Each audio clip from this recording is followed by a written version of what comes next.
Boa noite a todos, né? Mais um evento de aula aberta, né, da FAEP.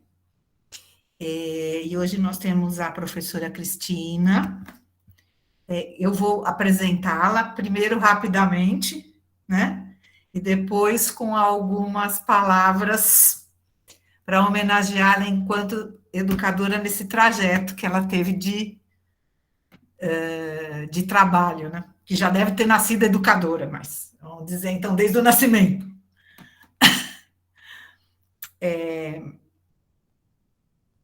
Só um pouquinho, gente, que eu vou pegar aqui. Na realidade, o nome da palestra de hoje é Recursos para a Educação Especial. Mas a professora Cristina, ela tem uma amplitude maior em relação ao conhecimento de educação, e uma das vertentes é a educação especial. Então, a Cristina, ela é graduada, vou apresentar formal também, tá? Agora. Ela é graduada em psicologia e em pedagogia, é pós-graduada, se não fez mais algumas atualmente, que eu não sei, né? É pós-graduada em didática do ensino superior, tal, didática e metodologia do ensino superior, e em educação especial voltado para altas habilidades e superdotação, embora o curso de pós-graduação abranja todas as questões, né? Ela tem um tempo significativo na Prefeitura Municipal de São Paulo, portanto, é uma lutadora para a escola pública. E aí eu tive o prazer de trabalhar com ela há alguns anos, na Prefeitura aqui não, né? Eu estou em Atibaia, na Prefeitura de São Paulo, e outros trabalhos que ela fez de formação, né? Fora da Prefeitura, e também agora trabalha na educação superior, na FAEP. Bom, o que é que eu acho importante de falar? Tem muita coisa para falar da Cris nessa trajetória toda que ela teve. Mas uma das coisas, e aí eu cito, eu vou mostrar o livro, porque eu estava falando para uma amiga que às vezes a gente ouve as pessoas falarem, acho que elas tiram de algum lugar, né? Mas justamente eu achei que a Cris representaria a educação como prática da liberdade do Paulo Freire. Porque ele vai citar. Você fechou o microfone. Fechou seu microfone.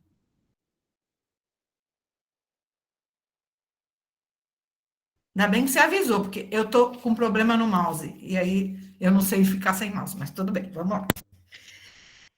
Essa questão do diálogo, o que é que Paulo Freire vai dizer de diálogo? Não é só uma conversa. O diálogo entre dois seres é quando cada um busca uma comunicação que não é qualquer comunicação. Tem uma coisa de esperança, tem uma coisa de fé e uma coisa de amor. Por quê? Você procura que nesse momento onde que se estabelece essa relação, é um processo onde você quer a libertação e a conscientização do outro. Não é qualquer diálogo. É um diálogo que tem todas as questões que a Cris tem na hora, porque eu estive bem perto dela nas aulas e ela tem. Isso faz parte desse diálogo. Firmeza e suavidade. Ela tem humildade e reconhecimento do saber, de que tem ainda muitas coisas que ela já tem e que poderiam ser ainda ampliadas. Ela tem confiança, mas uma reflexão constante sobre o que ela faz. Então, essas são as questões, humildade, firmeza e confiança, essenciais para esse diálogo. E aí, uma coisa muito importante que a Cris veio estabelecendo ao longo desse caminho é a crença de que se ela tem as possibilidades, mas se o outro não tiver também essas possibilidades, não existe educação, e não existe relação, não existe diálogo. Então, o tempo todo, ela contribuindo de diferentes formas para que todos os seus alunos, os outros educadores, compartilhassem dessas questões que ela tem para trazer no sentido da esperança, do amor, da confiança, da humildade, da conscientização, da criticidade. Portanto, a gente está também hoje aqui, ou eu pelo menos, eu acho que quem compartilha ou quem conhece, né, o trabalho da Cris, para homenagear alguém que verdadeiramente exerceu um papel de educador dialógico. Bom, então esse é o início da apresentação da Cris. Agora eu vou falar para ela falar que não fico falando um monte de coisa da Cris a noite inteira, porque eu me sinto honrada de ter trabalhado com ela. Tá bom? Cris. Um fator importante, Cris, antes de você começar, peraí, é que a Ana Gentil que trouxe a professora Cristina para a FAEP, né? Sim. Isso trouxe Não essa podia ser preciosidade. diferente. Não podia ser diferente. Tinha que trazer a Cris. Boa noite. A Ana Maria é gentil até no nome, mas também no nome. Mas obrigada, Ana. E assim, realmente o que você falou tem a ver com o que você me ajudou na minha formação, porque ela foi minha coordenadora pedagógica. Então, daí essa importância da gente ter esses profissionais que ajudam a gente a trilhar este caminho. Vocês estão me ouvindo bem, gente? Legal. Então, hoje, a ideia é a gente discutir um pouco essa questão dos recursos pedagógicos, mas com outro olhar, né? Eu gostaria muito que hoje a gente conseguisse desconstruir alguns mitos. Eu vou tentar tirar algumas coisas, mas vou colocar outras no lugar, né? Eu não sei ao certo aqui, mas quem teve aula comigo de alfabetização e letramento na FAEP, ou quem ainda está tendo, eu sempre falo, nós vamos balançar as estruturas, tirar algumas coisas que é de senso comum, ou da época que a gente estudava, mas que hoje a gente já tem outras possibilidades de fazer. Então, a gente vai discutir um pouco isso, né? Então, o que vai acontecer? Eu vou compartilhar, algumas coisas são um pouco conceituais, porque a gente precisa trazer, mas eu também vou trazer muitas questões relativas à minha prática. Como eu sou educadora da rede municipal há 22 anos, fiz parte do Cefá em alguma época, né? Então, eu fui formadora de apoio à inclusão. Então, eu tenho um olhar dos dois lados. O lado de quem está na escola, no dia a dia, que é o lugar que eu voltei e é o lugar que eu mais gosto. Eu sempre falo que eu sou aquela pessoa do chão da fábrica. Eu gosto de estar ali com os meus pequenos, porque é ali que realmente eu entendo e vejo o resultado do meu trabalho, né? E que depende muito da minha relação com eles, né? Então, nós vamos hoje tentar mudar um pouco este olhar que a gente tem em relação não só aos recursos para as crianças público-alvo de educação especial, mas olhar para os recursos para todas as crianças. Porque o que a gente vai pensar em termos de desenho universal, ele serve para todas, né? Independente se a criança é público-alvo de educação especial ou não. Eu vou fazer a minha fala, depois eu vou abrir para vocês fazerem comentários, se vocês quiserem ir anotando as coisas, ou se acharem melhor no meio do caminho aí, falar alguma coisa, tá bom? Vou compartilhar minha tela, que eu fiz para vocês, tá bom?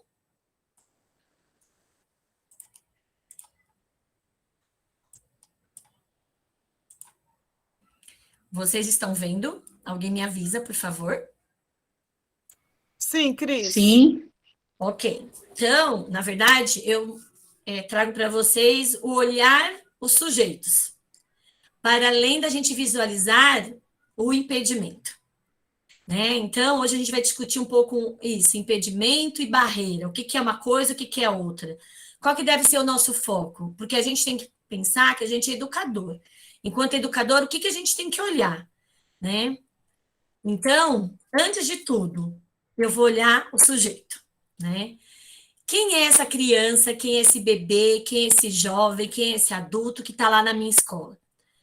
A deficiência dele não pode vir à frente dele. Quem tem que vir à frente dele é quem é ele, quem é esse sujeito, né? Então, quem são? O que eles gostam? O que eles não gostam? Né? O que eles fazem sem e com ajuda? E como agem e interagem? Eu preciso olhar isto, porque se eu não olhar isto, eu estou desconsiderando esse sujeito. E aí é para além do público-alvo da educação especial. É para todas as minhas crianças, meus jovens, meus adultos, meus bebês. Eles são únicos naquilo que eles são na essência deles. E eu preciso olhar isso, porque se eu não olho isso, eu não tenho como fazer uma prática pedagógica que vá ao encontro da necessidade dele.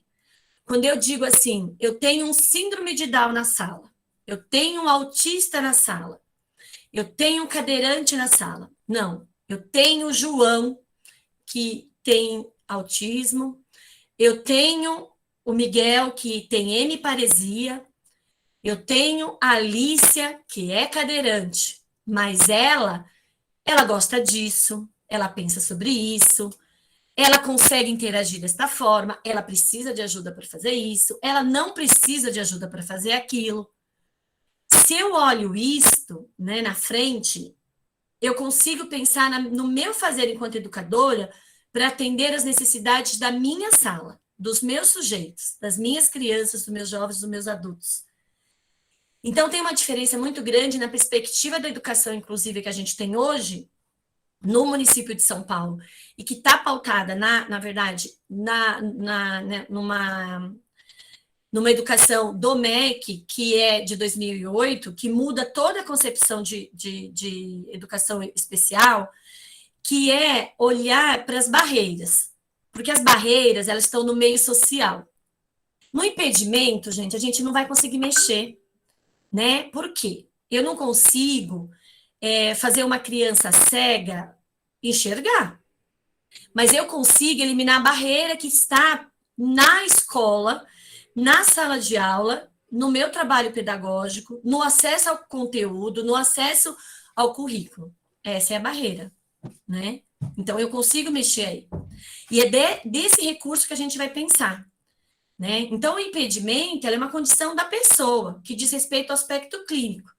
Isso interessa? É lógico que interessa, mas não tem que ser determinante. Né? Eu ouço muito assim, mas eu não sei o que fazer porque ele não tem laudo. Beleza, gente, ele não tem laudo, mas ele é um sujeito. Ele tem ali, ele está ali na sua frente. O que ele é? O que ele faz? O que ele consegue? Antes do laudo, e eu vou falar para vocês de várias experiências nesses 22 anos, tem laudo que, quando eu leio, eu falo, o médico descreveu uma criança que não está na minha frente. Tanto num aspecto quanto no outro. Então, o laudo, ele é mais, eu vejo, como um mecanismo para que a família e essa criança acesse os recursos que são de direito dela, que ela precisa acessar. Né? Então, isso é o impedimento. As barreiras, elas já são esses fatores que eu falei externos, que pode ser arquitetura, pode ser na comunicação, no transporte, que aí não tem a ver só com a escola. E é nisso que a gente vai mexer. E é nisso que está pautada toda a perspectiva da política de educação especial, na perspectiva da educação inclusiva. É essa questão, a barreira. Antigamente, não, era no impedimento. Ele é cadeirante. Determinou, ele é cadeirante, pronto, acabou. Não. Então, a gente vai ver o que existe de barreiras para que ele possa acessar todos os direitos que ele tem, e estudar numa escola junto com as outras crianças é um direito, né? Não estar segregado é algo que a gente precisa entender como o direito dele estar é ali, naquele lugar que a gente está lá junto com os outros, tá?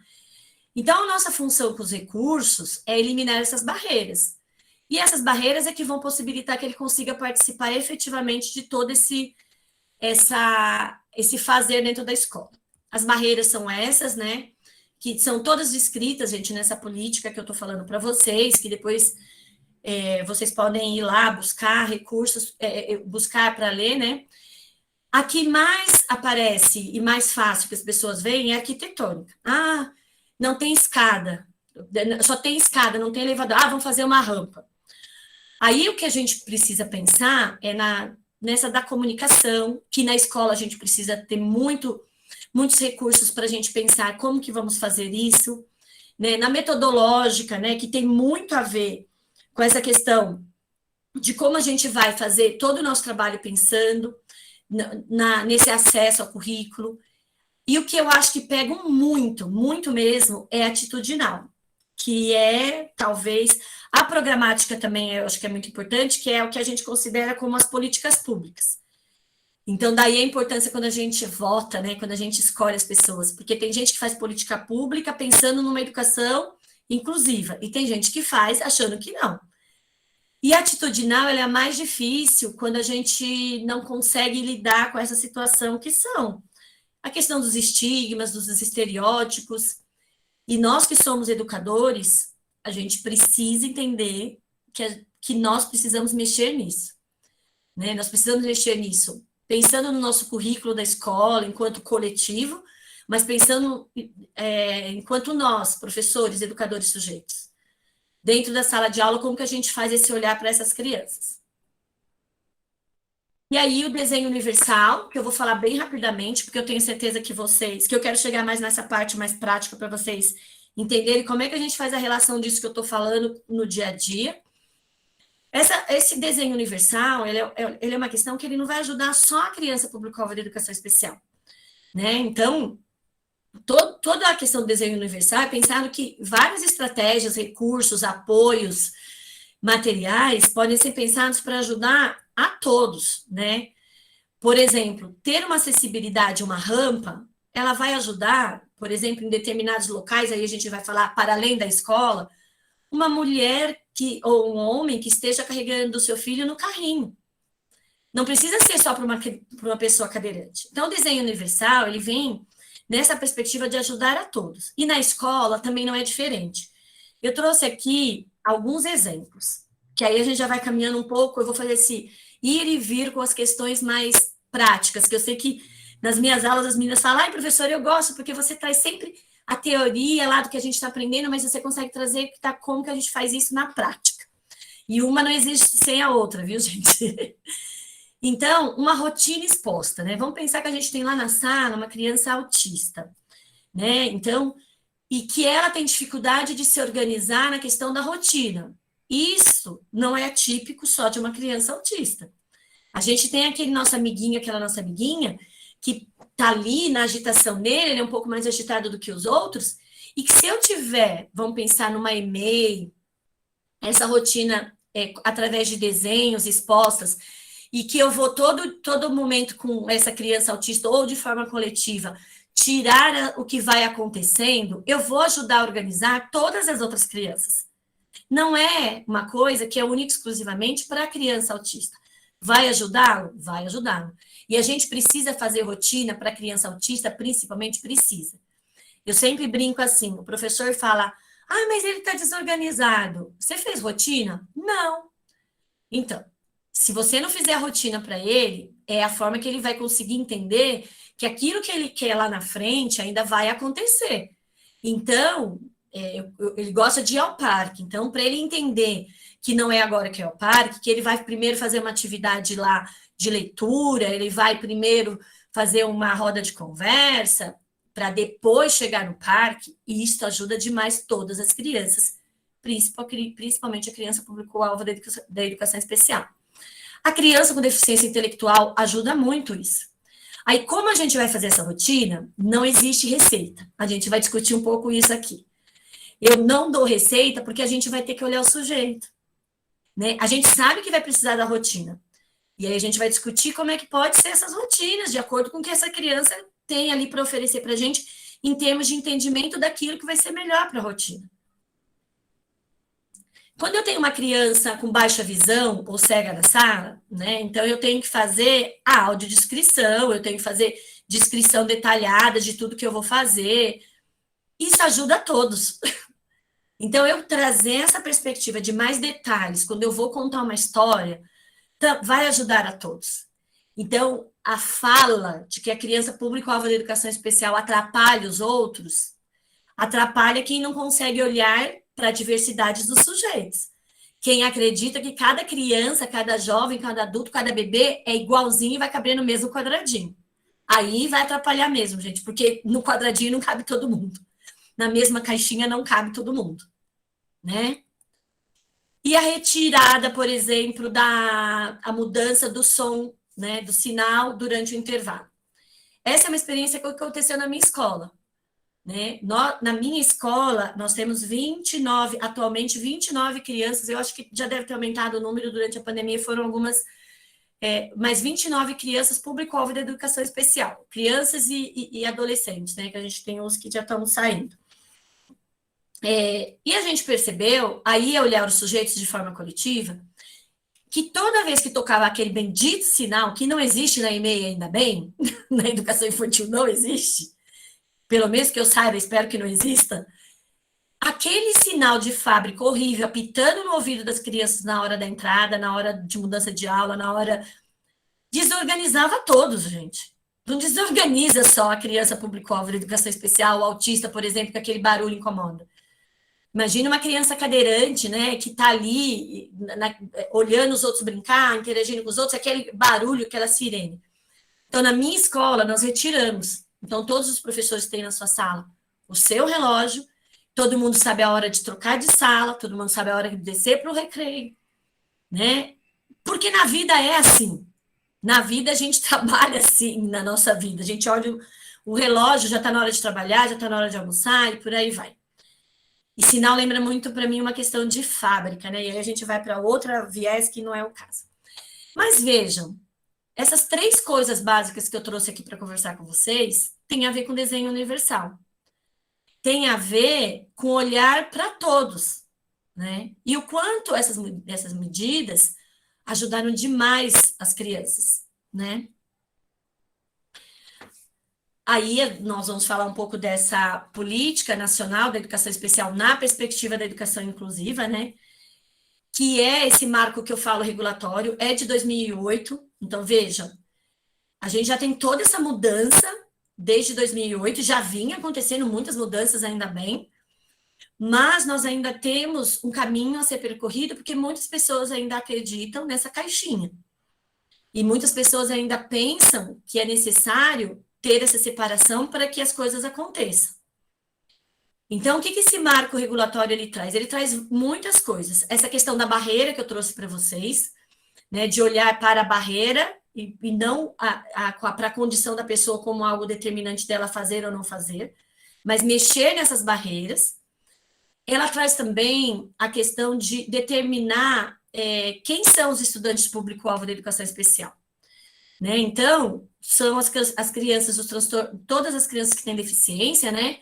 Então, a visual, a auditiva, a física, as crianças que têm transtornos do espectro autista, né? Que em algumas literaturas a gente vai até encontrar aqui, porque eu trouxe do material original TGD, Transtorno Global do Desenvolvimento, e altas habilidades de superdotação, que é a minha área de especialização. O que acontece? As pessoas falam muito na escola assim, e o TDAH, né? E o dislexia? Então, essas crianças não são público-alvo da educação especial, elas têm outras questões que podem ser favorecidas quando a gente pensa nos recursos e no desenho universal, com certeza, mas elas não estão aqui. Por que existe essa necessidade de fazer essa limitação e que esse marco regulatório trouxe? Porque todas essas crianças vão envolver recursos. E aqui eu quero fazer um recorte com vocês, quando as pessoas falam assim, mas seria melhor que se tivesse sala especial, seria melhor se eles estivessem em outro lugar, ou seria melhor para algumas crianças. Então, hoje a gente tem na prefeitura vários recursos, né? Então, são todos maravilhosos, são todos talvez que funcionem do jeito que deveria, ou são todos os que a gente precisa? Não. Mas eles só existem porque essas crianças foram para a escola regular. Que aí foi se pensar numa auxiliar de vida escolar, que é a pessoa que vai ajudar na troca, né, na alimentação, higiene, locomoção, que tem um treinamento para isso, apesar de eu achar que, dependendo da situação, não necessariamente precisa ser essa pessoa. A gente tem o transporte especializado para trazer essas crianças, a gente tem o Aprender Sem Limites, que são os estagiários da área da pedagogia, que vêm fazer o apoio para o professor, ele não é tutor do aluno, que é outra coisa que a gente precisa desconstruir, mas isso também é para outro momento. Mas vejam, se essas crianças estivessem em outros espaços, esses recursos também não estariam aqui sendo pensados, como é que a gente vai fazer? Sem falar em formação, sem falar em várias outras questões que a gente vai fazendo ao longo desse período que a gente vai tendo contato com todas essas crianças público-alvo de educação especial. Então, eu vou passar bem rapidamente quem são essa definição, porque eu acho legal a gente ter essa definição, porque enquanto educador, a gente tem que se referir à legislação vigente, a gente tem que se referir também à nomenclatura certa das coisas. Então, é público-alvo de educação especial, né? Eu acredito que vocês não usem mais o termo portador de necessidades especiais, porque eu porto uma bolsa, que aí ela é preta, eu vou trocar de look, e aí eu vou usar a bolsa marrom, a bolsa de outra cor, né? Então, aí eu posso fazer essa escolha. A questão da deficiência, hoje a gente utiliza mesmo o termo correto, é pessoa com deficiência, porque ela é uma pessoa, vem na frente, que tem deficiência, né? Mas isso não determina quem ela é, isso traz com ela algumas questões que a gente precisa levar em consideração. As questões múltiplas também, que eu gostaria de dizer que a gente tem crianças com 2 ou mais deficiências associadas, como a surdo-cegueira, né?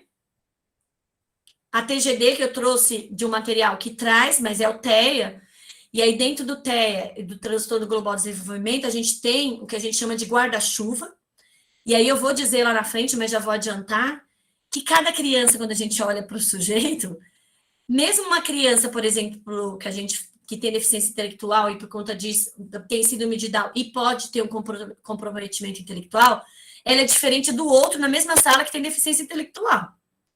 Porque elas são únicas. Então, a gente não pode dizer. E no guarda-chuva do TEA, isso também acontece muito.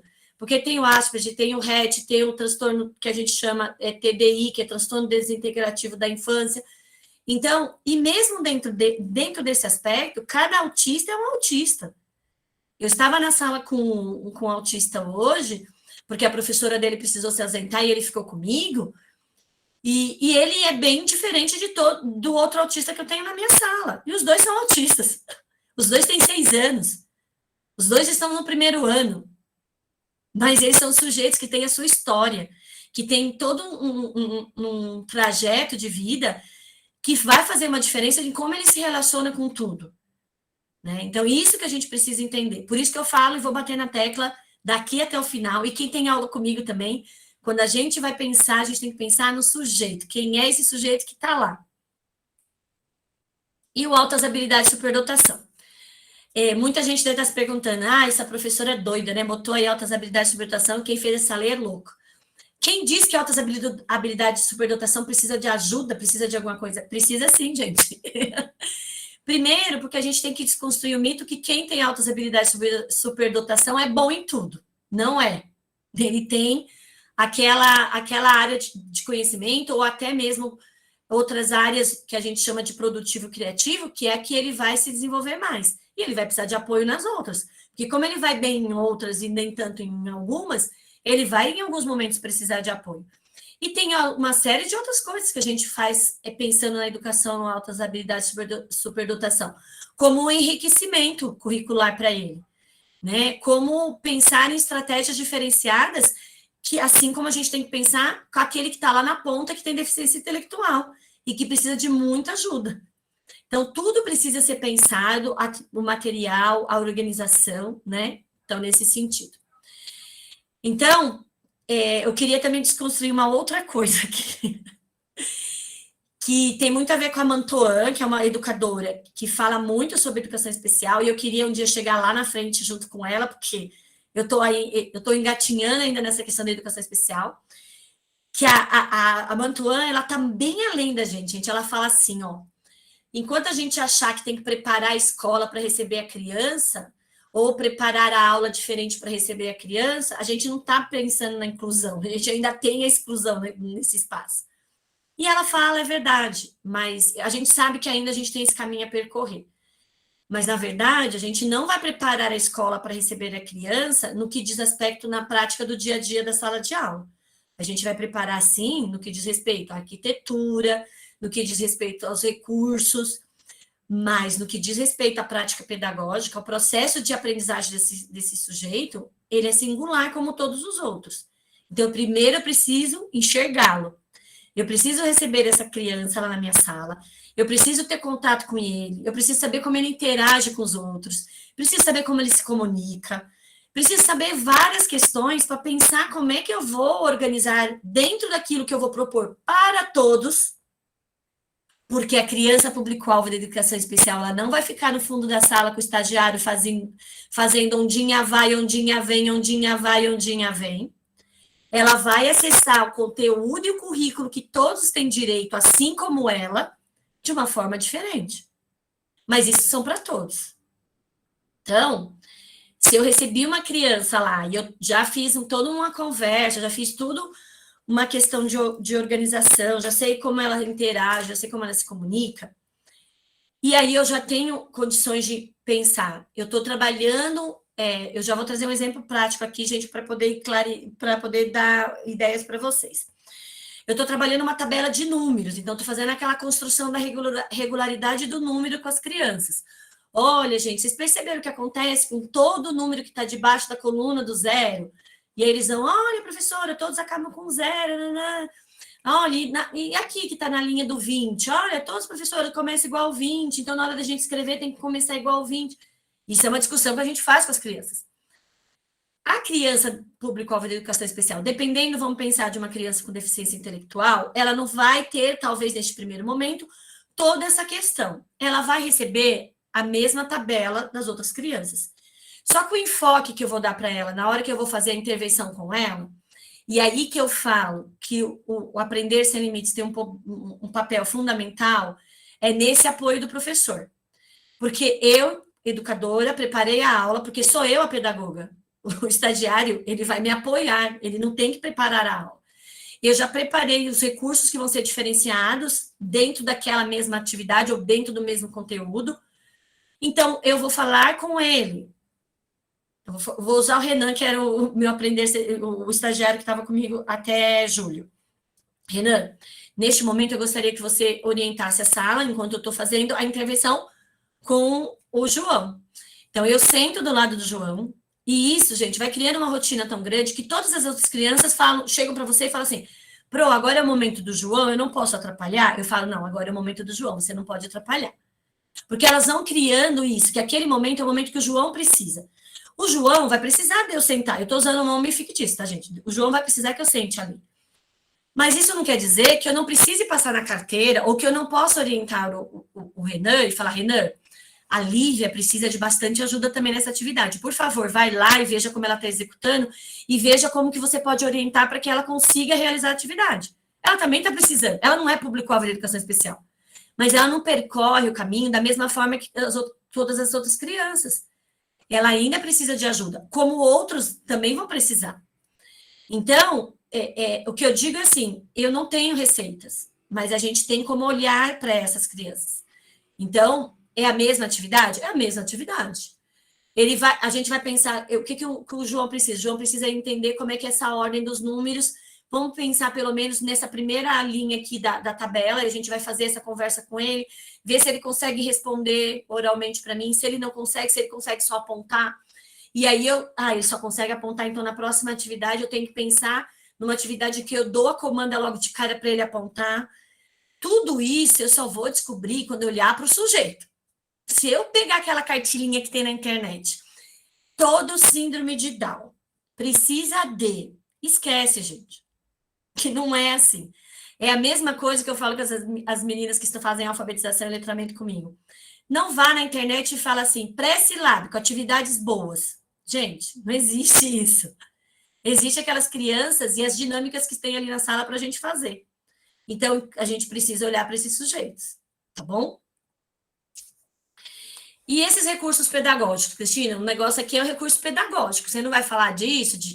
Então, eu fiz um recorte, mas eu precisaria antes trazer tudo isso para vocês, porque para mim é muito importante que vocês consigam pensar neste olhar para além da deficiência, mas olhar para esses sujeitos para pensar nos recursos pedagógicos, tá? Então, eles são esses facilitadores, né? Como eu grifei aqui.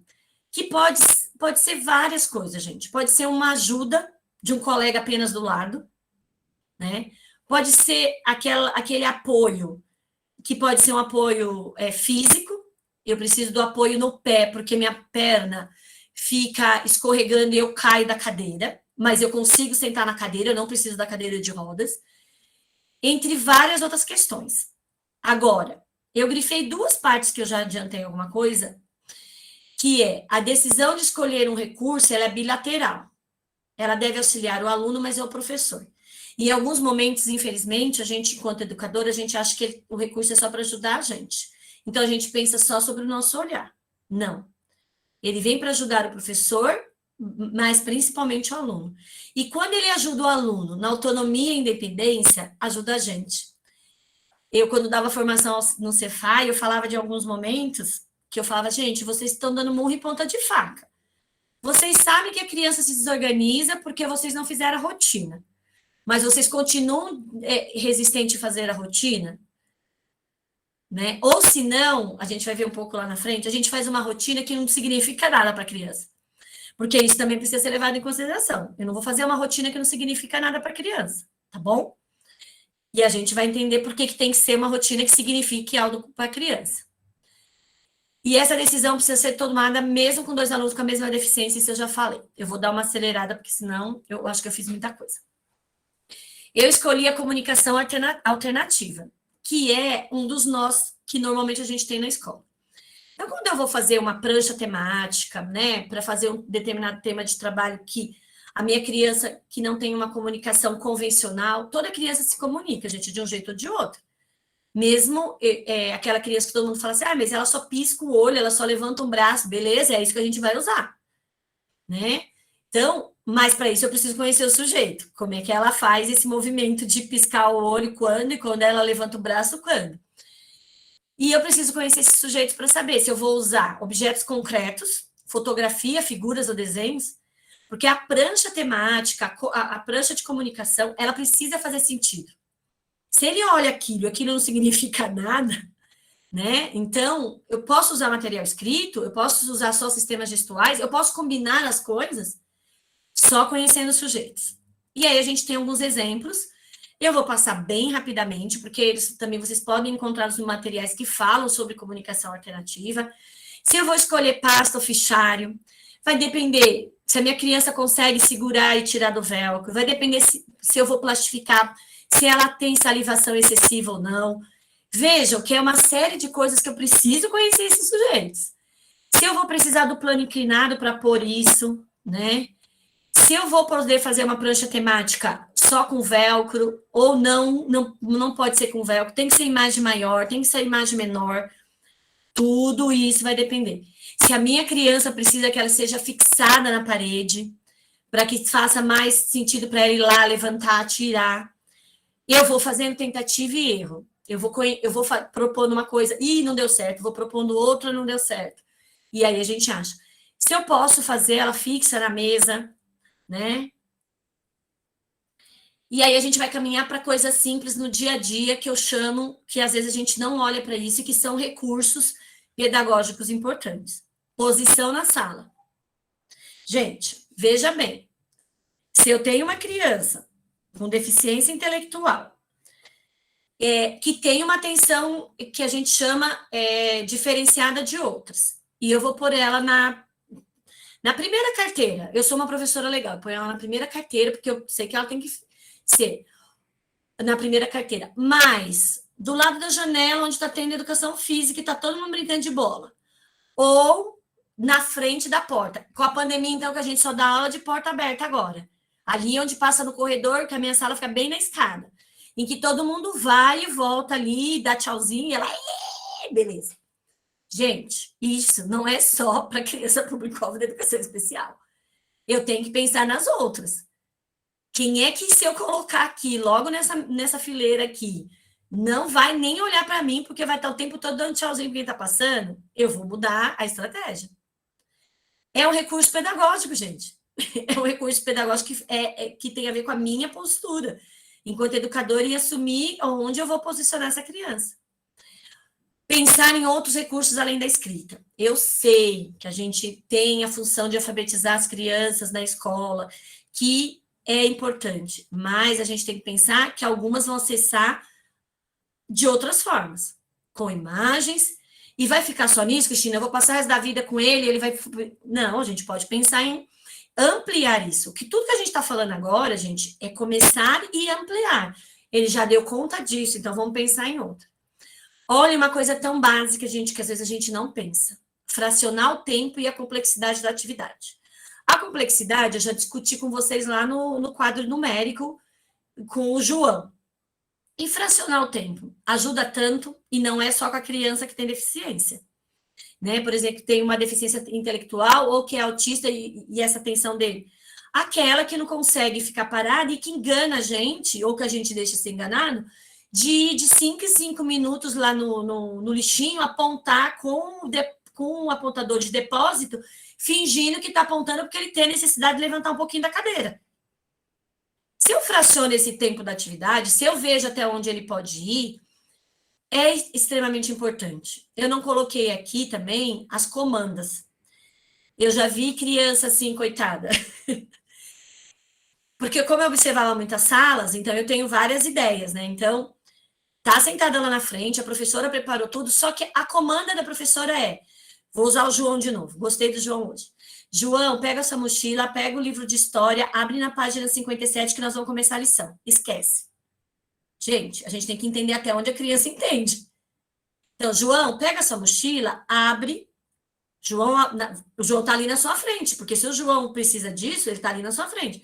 E você dando a comanda pro resto da sala. A sala já se organizando e você... Legal, João, pega o livro de história. Sabe qual é o livro de história, João? Se o João não sabe, eu mostro o livro. Eu mostro a capa. O João olha... Ah, esse. João, agora 57. É esse aqui, ó, o 57. Você consegue achar, João? Tenta achar aí. O João vai começar a folhear.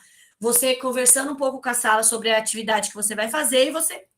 Gente, tranquilo. Eu não vejo dificuldade nisso. Mas por quê? Porque se eu falar para o João tudo isso, o João vai ficar olhando para minha cara se ele for bonzinho, ou o João vai levantar da sala e vai aprontar o que a gente chama de arte, que na verdade ele está se manifestando. Eu não estou sendo contemplada aqui, professor. Você falou um monte de coisa, eu não entendi nada. Como é que eu vou participar aqui? Eu estou aqui, então eu vou levantar aqui, vou pegar, apontar bem o lápis, vou dar uma cutucada ali no coleguinha, porque eu acho mais legal. Então, a gente precisa pensar nisso.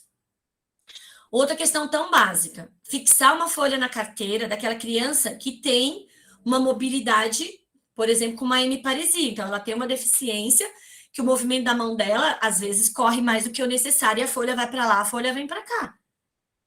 Vejam, gente, são coisas simples, mas que eu só vou conseguir saber o que eu vou usar quando eu olho para as minhas crianças. Né? Uma marcação que faça sentido no caderno. Eu vou lá no Fundo 2 agora. Né? O Fundo 2, que tem as crianças público-alvo da educação especial, por exemplo, com deficiência intelectual. Então, ter uma marcação para ele saber quando mudou de professor, né? No caderno dele. Como é que a gente faz isso? Tem que ser significativo também. Ó, nós vamos usar azul para o professor de história. Então, toda vez que o professor de história usar, esses post-it que a gente põe, né? Essas coisas que a gente põe aí, vou fazer como se fosse uma marcação. É coisa básica. Material plastificado para criança que tem hipersalivação.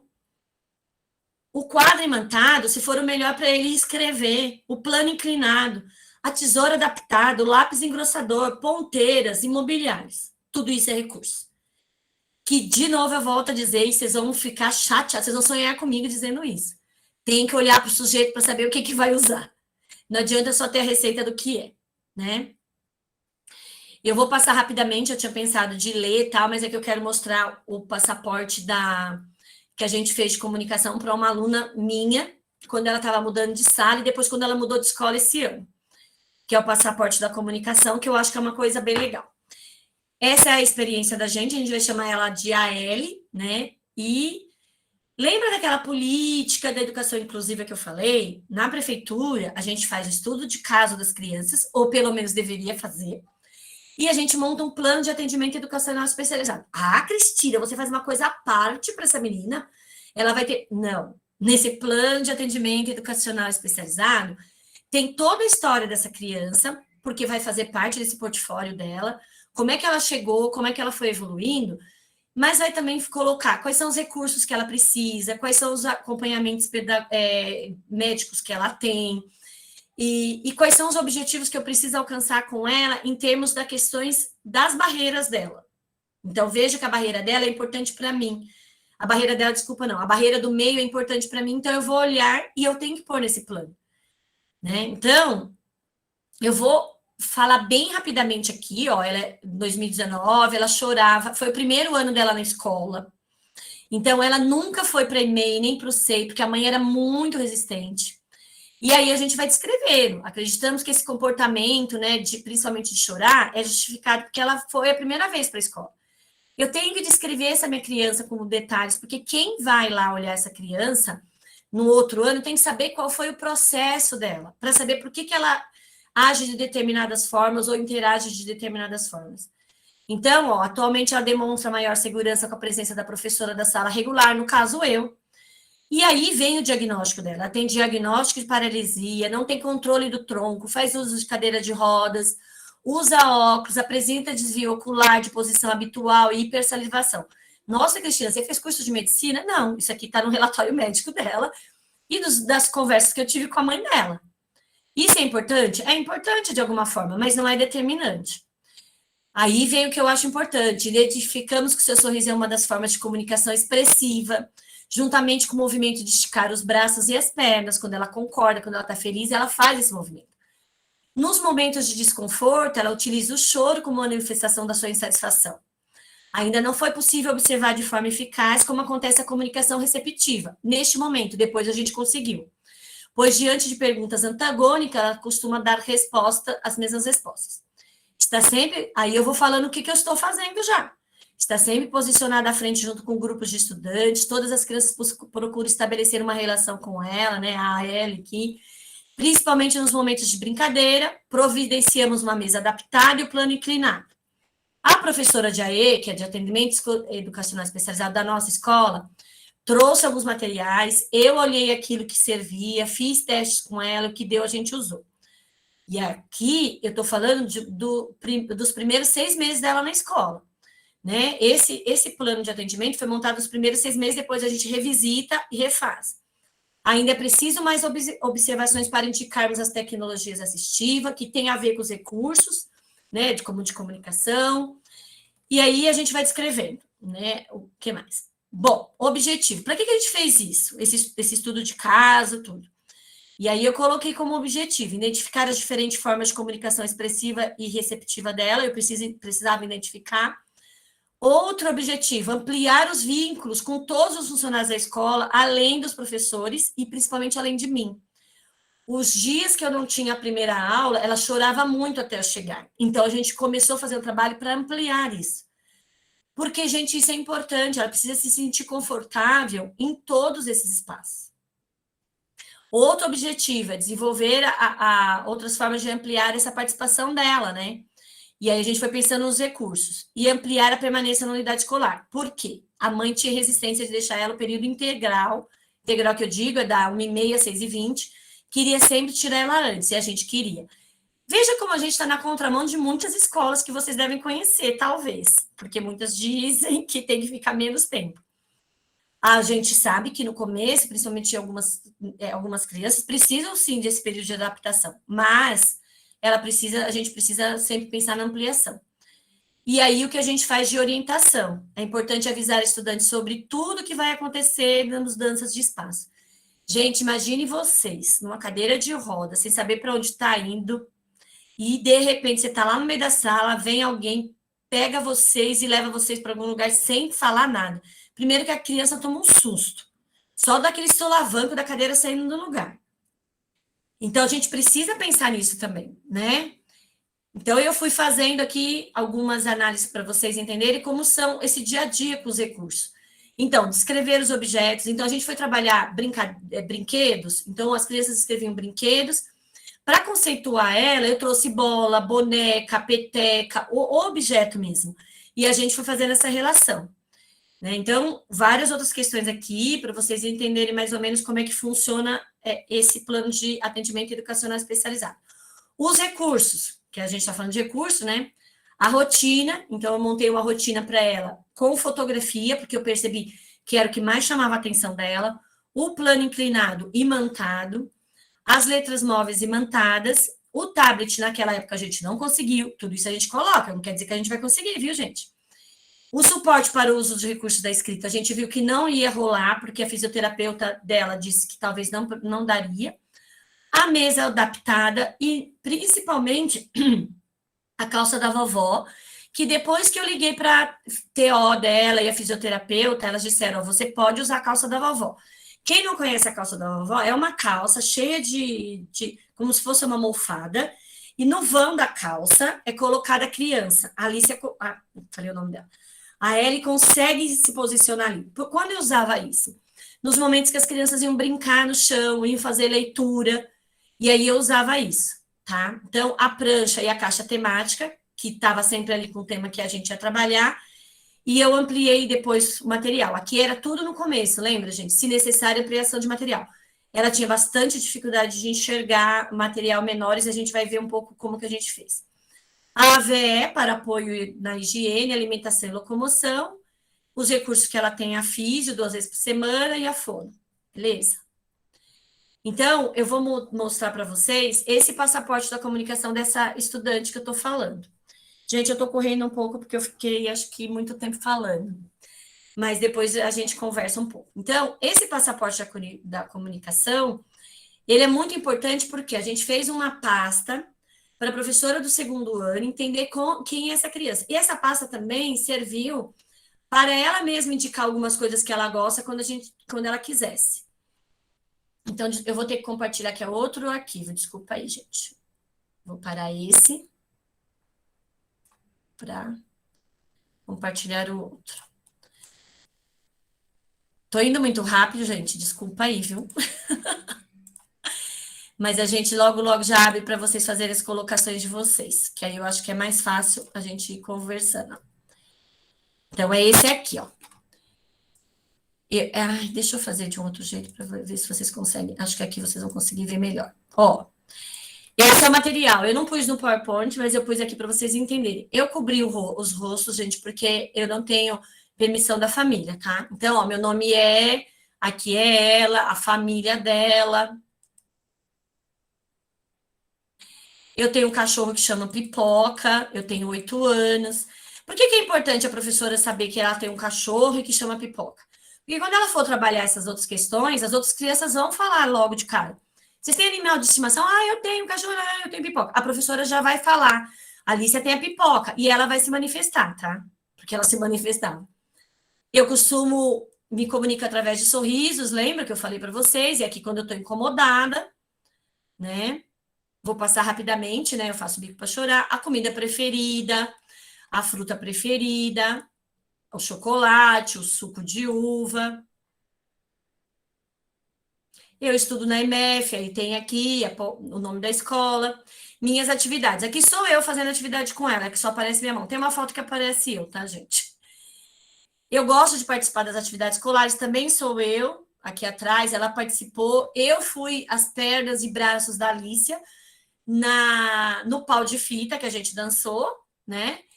Mesma distância, eu sorrio quando eu reconheço a voz. Aqui já foi ela participando das aulas online o ano passado. Eu presto atenção nas crianças quando conto história para mim. Eu presto atenção na professora e faço as atividades com a ajuda dela. Eu sempre sento na frente, nas primeiras cadeiras, né? E aqui eu estou realizando atividade para ela. Estou mostrando, ó, o plano inclinado, né? Aqui a mesa adaptada. Deixa eu mostrar assim que fica melhor para vocês verem os recursos. Aqui dá para vocês me verem. É 2019 essa foto. Aqui eu estou fazendo com a Alice, e aí eu quero descrever uma atividade que eu acho super significativa para vocês entenderem. Eu passei, eu colei a folha na mesa dela. Nós estávamos trabalhando as cores da arara, né? A arara azul e amarela, e a gente estava fazendo isso, todas as crianças estavam fazendo o livro. E para a Alicia participar, eu fiz. Peraí, gente, desculpe. Eu fiz esse movimento com ela, que foi ela pintar com tinta guache. Ela não iria conseguir pintar aqui delimitadamente, gente, mas ela participou.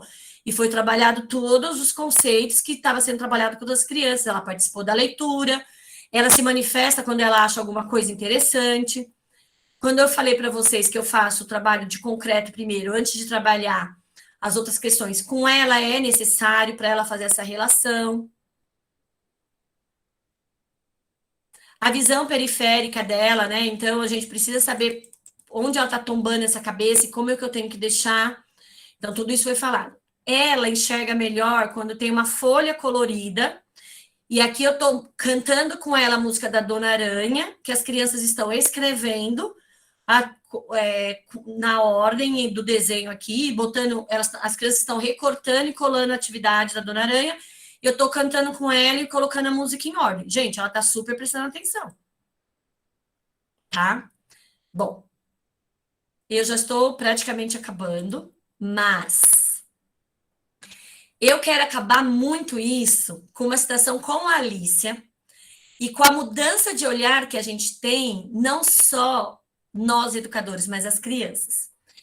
Eu fiz um projeto de contagem de tampinhas na escola, em que eles tinham que contar as tampinhas para trabalhar sobre contagem, né? Então, cada semana eles traziam as tampinhas, colocavam no saquinho. Chegou um dia que cada grupo, né? Cada grupo tinha, por exemplo, 50, 60 tampinhas. E eu fui deixando eles. Eles pegavam o saquinho de tampinha, viravam em cima da mesa, começava a contar tudo de novo, sendo que tinha uma tabela que eu fui fazendo com eles lá. Grupo 1, aí era o Vitor, a Gabriele, a Ellie, que é essa criança. Quantas tampinhas eles tiveram na primeira semana, na segunda? Beleza. Quando chegou um dia, eles descobriram, não, Pro, a gente não precisa juntar, a gente pode partir do número que já está lá na tabela. Eles descobriram isso, né? Então, essa era a ideia. Mas eu quero mostrar para vocês o que aconteceu e que não fui eu que pedi, que foi as crianças que estavam com a Alicia no grupo, porque ela fazia parte. A mãe dela mandava tampinha para ela participar do grupo. Então, ela participava contando. Então, eu tenho um vídeo dela. É tão curtinho, é só para vocês terem ideia, gente, do que é importante a mudança de olhar, tá bom? Só um minutinho, tá bom?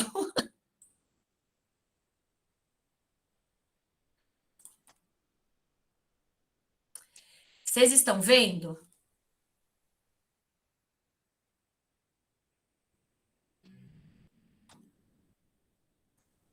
Sim ou não, gente? Sim, Ana. Cris. Sim. Tá, eu vou desligar meu microfone, tá bom?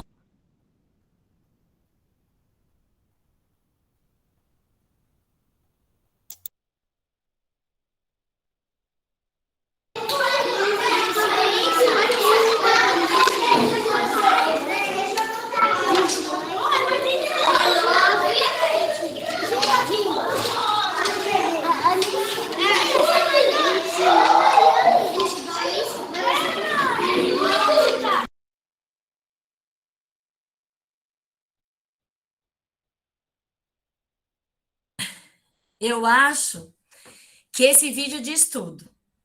A Alicia estava fazendo parte do grupo, como deve estar fazendo parte qualquer criança. E eles começaram a fazer a contagem. Eu nem tinha chegado ali ainda. E vocês vejam que tem um momento que eles esquecem de pegar. E o Vitor esquece, e aí a Gabriela fala, Alicia. E aí ele traz de novo a mão dela. E ela participou da contagem o tempo todo com eles. Então, gente, essa era a minha contribuição de hoje. Então, eu vou deixar esse tempo para vocês fazerem questionamentos, fazerem colocações. Mas dizer para vocês assim, é possível. Primeiro, eu vou olhar os sujeitos. Então, isso cabe para tudo na educação. Não é possível, enquanto educador, eu acreditar que não é possível ensinar uma criança. É a mesma coisa de um médico receber um paciente e dizer, ele vai morrer porque eu não vou tratá-lo. Não, gente. Enquanto educador, nós precisamos fazer tudo para que todas as crianças aprendam. Cada uma no seu ritmo, cada uma no seu tempo, cada um de acordo com as suas possibilidades e sem enfiá-las dentro das caixinhas. Elas não vão caber nas caixinhas e vocês, educadores, vão sofrer. Pode falar, Vívia. Boa noite, professora. Se eu não responder logo aqui, a minha internet está com sinal ruim. Deixa eu lhe dizer. Vou abrir aqui minha câmera. Eu faço parte de uma ONG, que o nome da ONG é Projeto Música Eficiente. E aí, os professores, a maioria são músicos. Lá, os alunos, a maioria são crianças com autismo, crianças que têm deficiência intelectual e síndrome de Down.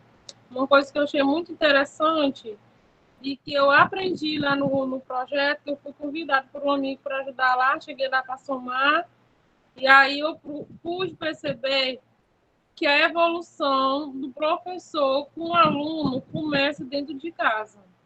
Teve professor que fez relatórios com observações que a criança só pode evoluir se a família contribuir, porque não adianta o professor fazer todo um trabalho com a criança para ela evoluir se a família não colabora.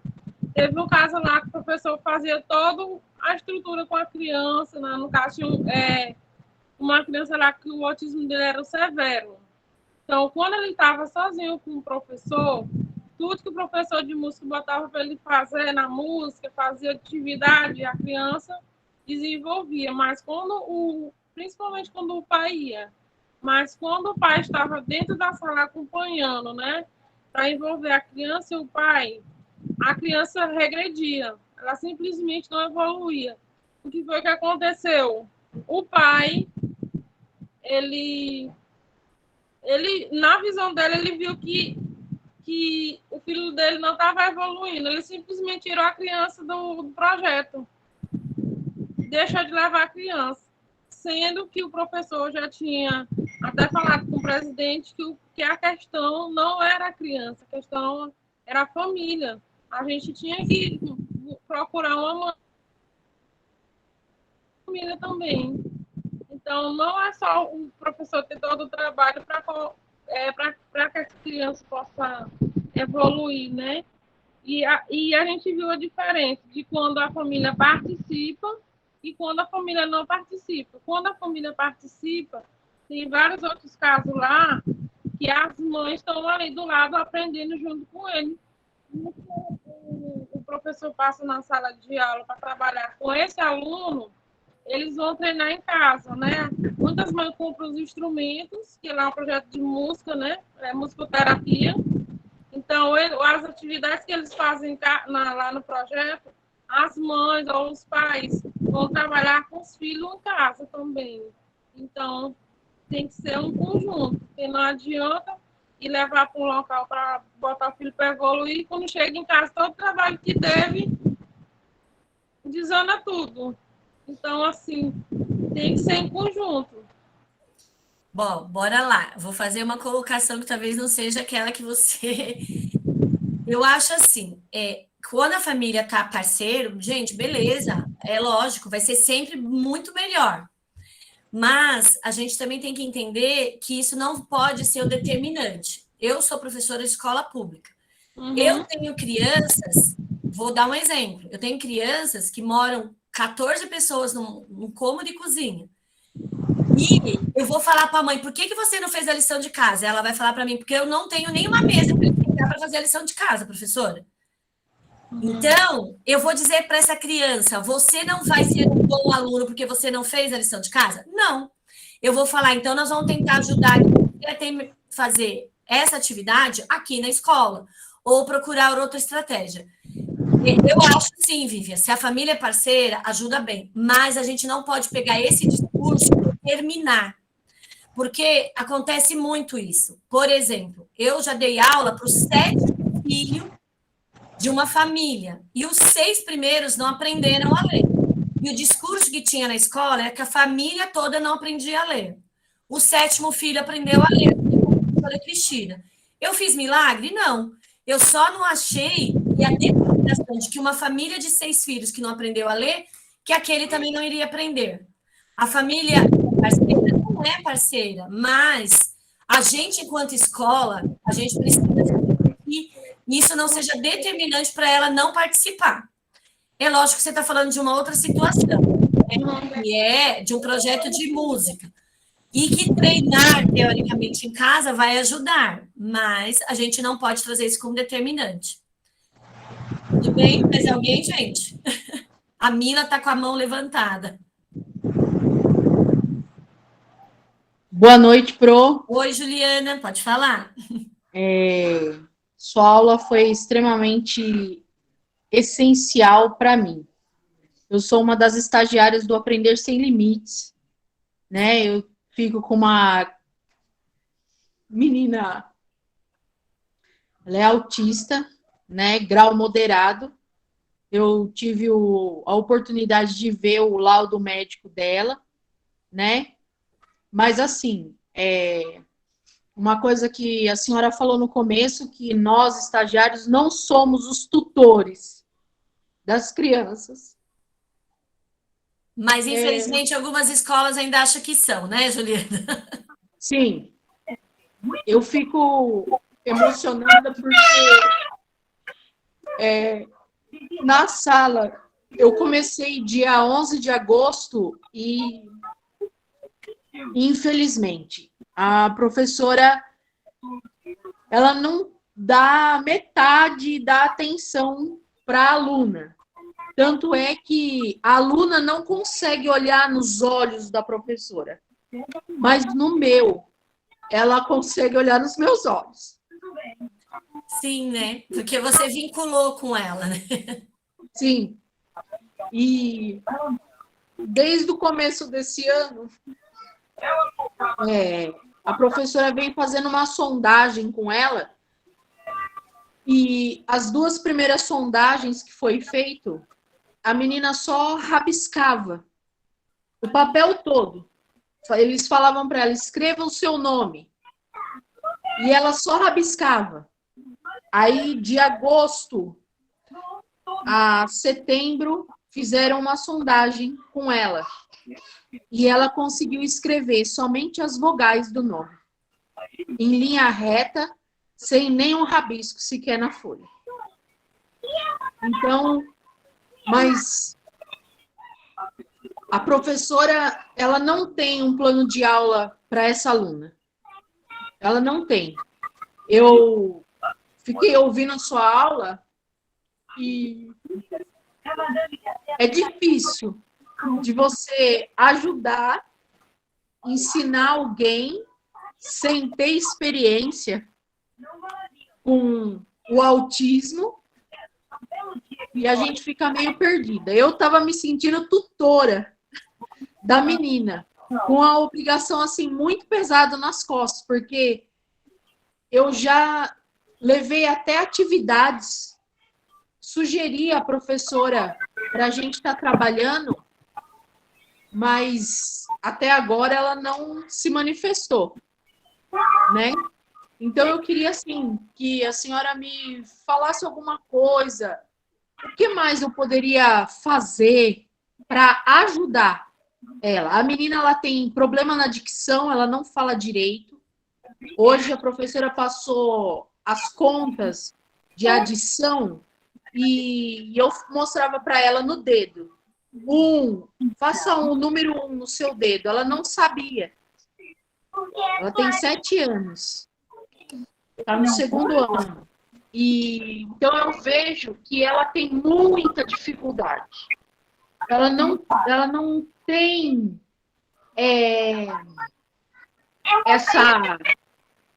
vamos supor, esse conhecimento dos dedos, mostrar o número nos dedos.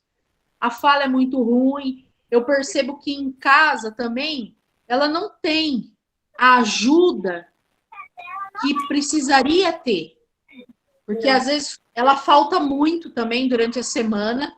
As aulas voltaram agora 100%, e mesmo quando era semana sim, semana não, ela faltava muito. Então, se ela vinha 4 dias seguidos comigo, então existia um caminho, um roteiro. Mas quando ela ficava muitos dias sem vir, aí já voltava tudo a estaca zero de novo. Aí eu queria que a senhora abrisse um pouco a minha mente, desse alguns caminhos, né? Ela é muito alegre, ela dá risada, ela se abre comigo, ela não tem vergonha, mas é assim, muito limitado. Eu não tenho conhecimento nenhum nessa área e eu quero ajudar. Tá bom. Juliana, ó, vamos simplificar. Cris, só um minutinho, Cris. Oi. Todo mundo que não está falando tem que desligar o microfone, senão os outros não escutam. Tem alguém com o microfone ligado. Por favor, desligar. Só um minutinho, professora. Obrigada. Desculpa, viu? Juliana, primeira coisa que eu acho que você tem que entender foi o que eu falei. A responsabilidade dos educandos da sala é da escola, do professor. Você, enquanto estagiário, você é apoio. Eu sei que você vai passar por toda essa dificuldade, que você que tem boa vontade de ajudar, mas não pegue uma responsabilidade que não é sua. Né? Dentro desse fazer, alguém tem que pensar junto, e você pode até executar com ela alguma ação, mas alguém tem que fazer. Olhe para essa menina nas potencialidades que ela tem.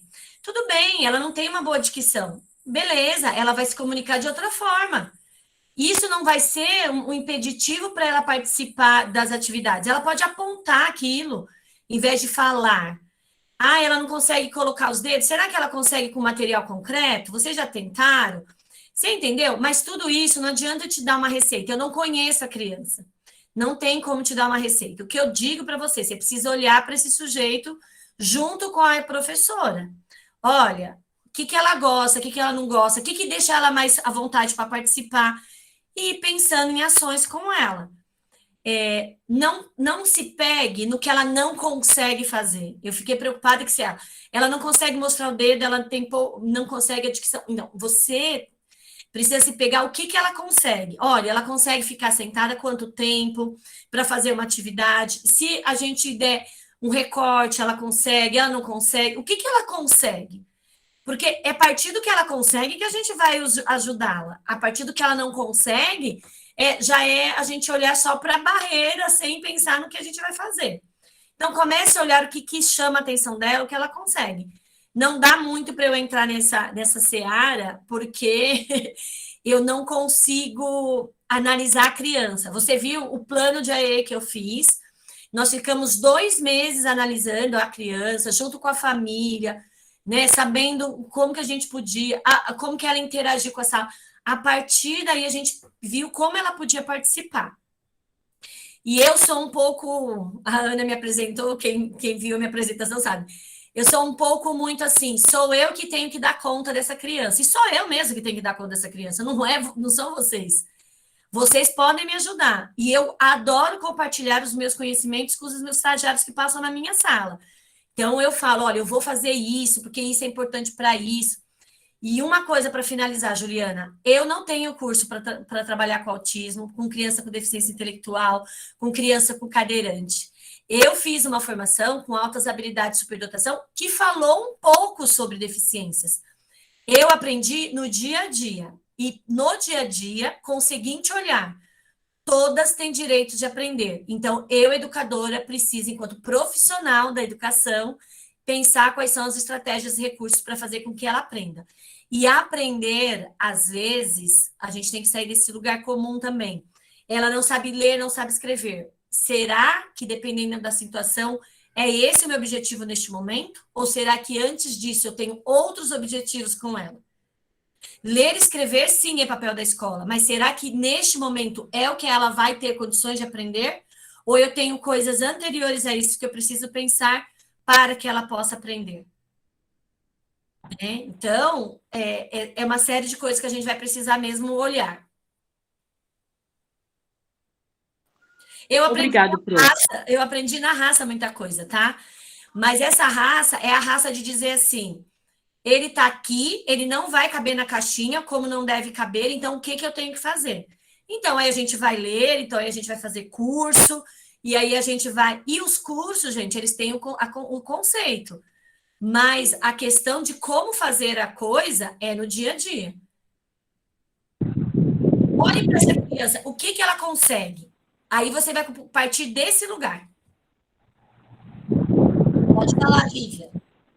É assim, eu estou pensando aqui, professora, tem as redes sociais que tem muito material pedagógico reciclado, né?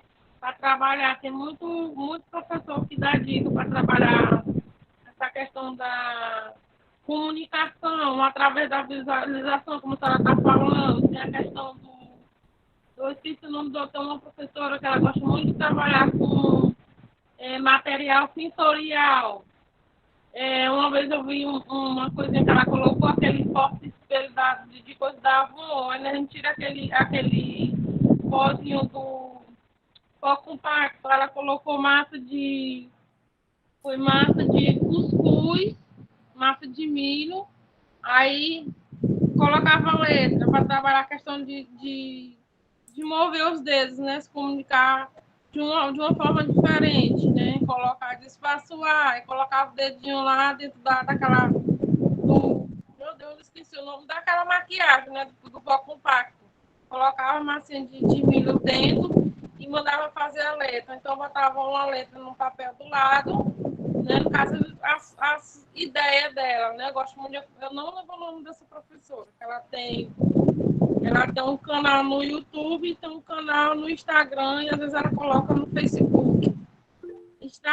Estratégia de forma, né, de educar. E essa meu Deus do céu, ou aquela vasinha da maquiagem pó compacto, né? Tira o refil e coloca dentro. Então, estratégia, você pode pesquisar, no caso, Juliana, estratégias de utilização mesmo da casa dela, coisa assim que pode haver uma forma de comunicação, que aí trabalhar uma forma de linguagem, né, para trabalhar com ela, para facilitar a forma dela aprender. Meu ponto de vista, né? Sim, Vivian. O que eu gostaria só que vocês tomassem cuidado, eu vou falar isso direto, viu? Uhum. Eu falo isso muito nas minhas aulas com as meninas da alfabetização e letramento. Gente, legal a internet, mas a gente tem que ter um crivo aí, a gente tem que ter um cuidado. E se tratando de público-alvo, principalmente de educação especial, ou não sendo, não tem muita receita, gente. Então, vamos olhar um pouco as nossas crianças. Aí, a gente olha as crianças, aí a gente vai lá e vê uma coisa e fala, isso talvez dê. Mas tomem cuidado. Eu sou uma pessoa que acho que vocês nunca vão me ver, com certeza, fazendo canal de YouTube, ensinando fazer as coisas assim, nesse sentido de coisa pronta. Porque, para finalizar um pouco essa minha fala nesse sentido, uma mesma atividade, eu sempre falo isso, bem ruim, aquelas que a gente fala assim, nossa, é do tempo do onça, dependendo de quem tem a concepção pedagógica e uma concepção de educação muito boa, transforma aquilo numa coisa muito boa. Mas tem pessoas que conseguem pegar, por exemplo, uma atividade muito legal, que foi pensada de uma forma bem legal, e transforma aquilo por conta da concepção dela de uma forma muito diferente daquilo que foi pensado. Então, é uma coisa, por isso que eu falo, não tem receita, eu acho que a reflexão é essa, é a gente pensar que tem possibilidades.